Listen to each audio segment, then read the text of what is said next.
Hello, this nugget looks at the basic shipping security.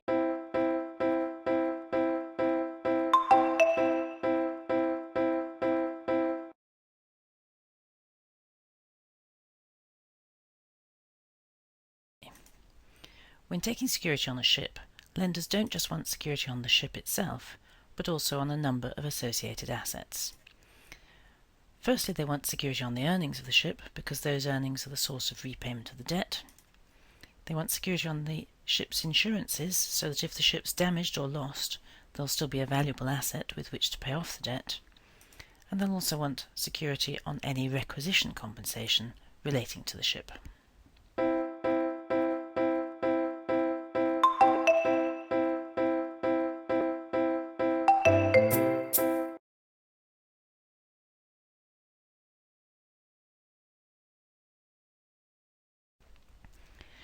So the security documents need to give security on these four items: the ship, the earnings, the insurances, and the requisition compensation.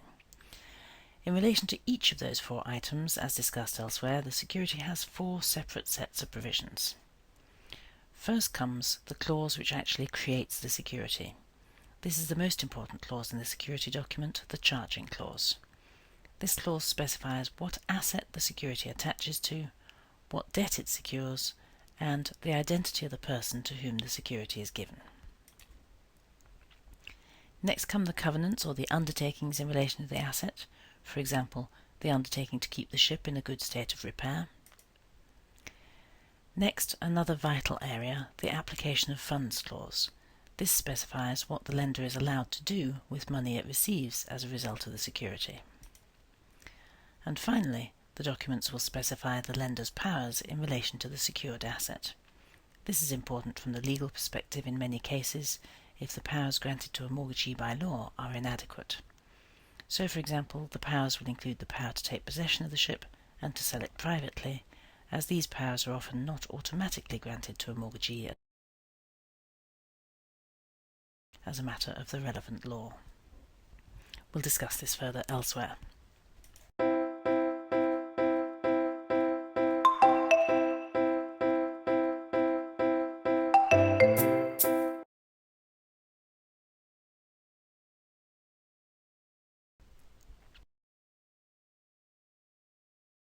When it comes to the question of giving security on the ship itself, as opposed to the other items mentioned, this can only be done in accordance with the law of the flag of the ship.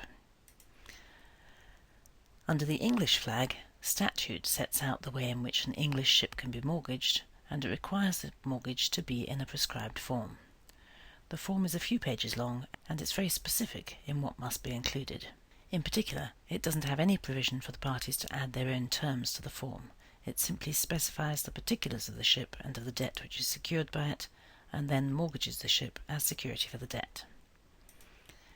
This is why an additional document is needed to contain all the various undertakings in relation to the ship, the applications of funds clause, and any powers which the lender wants to have in addition to the powers granted by the mortgage as a matter of law.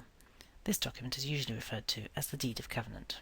Countries which have a historical connection with England often use a similar set of documents to mortgage ships. In other parts of the world, there is usually no prescribed form for mortgaging the ship, so that the parties are free to produce whatever document they like, although usually there are certain criteria which the document needs to fulfill, such as there may be particular language which needs to appear somewhere in the document, or there may be a need to detail the repayment terms of the secured loan.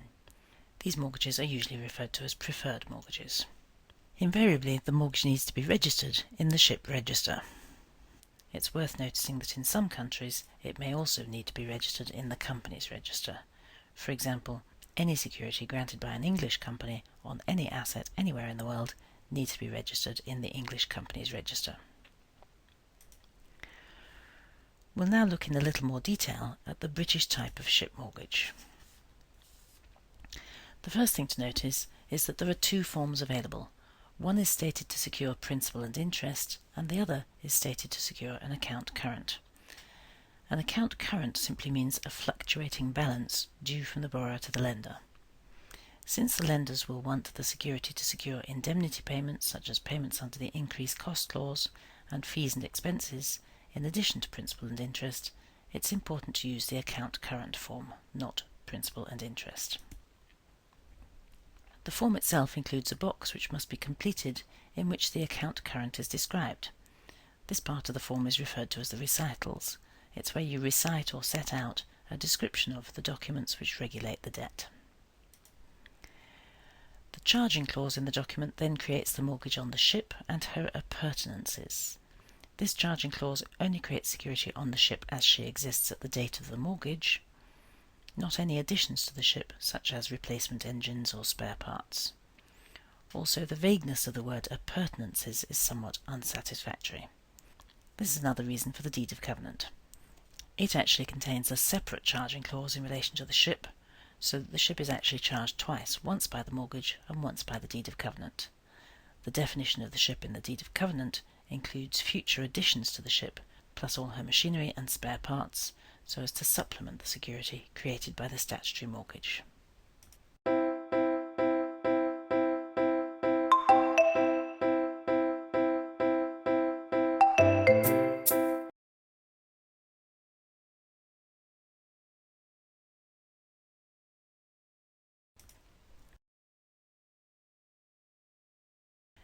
As noted earlier, the British form of statutory mortgage can't include covenants relating to the ship, whereas the ship security in the rest of the world can do so. As a result, it's common for the non-British mortgage, a preferred mortgage, to include the ship covenants. However, the security on the other items which are needed to complete the security, that is, the earnings, insurances and requisition compensation, are not usually included in the preferred mortgage, as the preferred mortgage must be governed by the law of the ship's registry, and lenders prefer, where they have a choice, to have these other elements of the security governed by English law. As a result of this, the names of the documents used to mortgage a ship will depend on the flag of the ship, since for the non-British flag there is no need for a separate document containing the covenants for a ship, but there is still a need for a separate document giving the assignments on the other assets. So this document will generally be referred to as a deed of assignment instead of a deed of covenant. In addition, different law firms have different practices. Some always keep the ship covenants separate from the assignments, even in the British system. So the result of this is that the document package for the ship might consist of a statutory mortgage with a deed of covenant containing all the supplemental elements, or with a deed of covenant and a general assignment, with the deed of covenant containing the ship covenants and the general assignment containing everything else necessary in relation to the earnings, insurances and requisition compensation, or a deed of covenant and a separate insurance assignment, a separate earnings assignment, and a separate assignment of requisition compensation, if the law firm prefers to have a separate document for each item.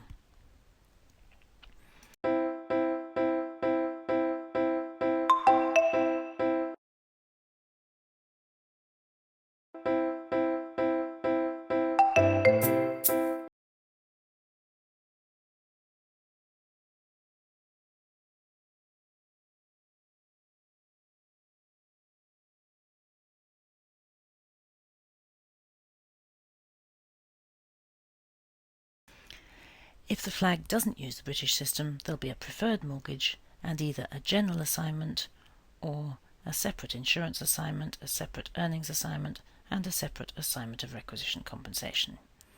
However the documents are structured and whatever they're called, they'll all add up to the same thing, security and rights in relation to the 4 items described at the start.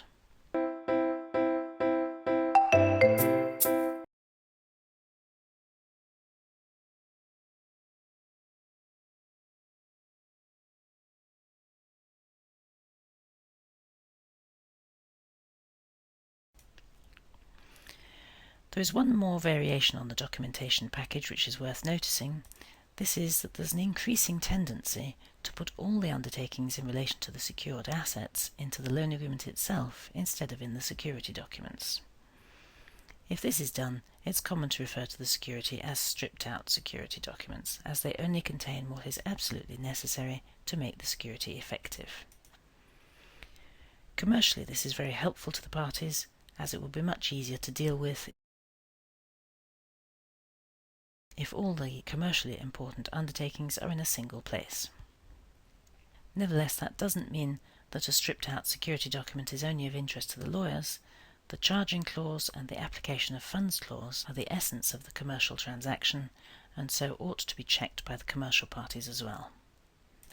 It's also important to notice that advice will be needed from lawyers in the flag state as to the document structure, since some do have documentary requirements, such as the Cypriot requirement for there to be both a mortgage and a deed of covenant.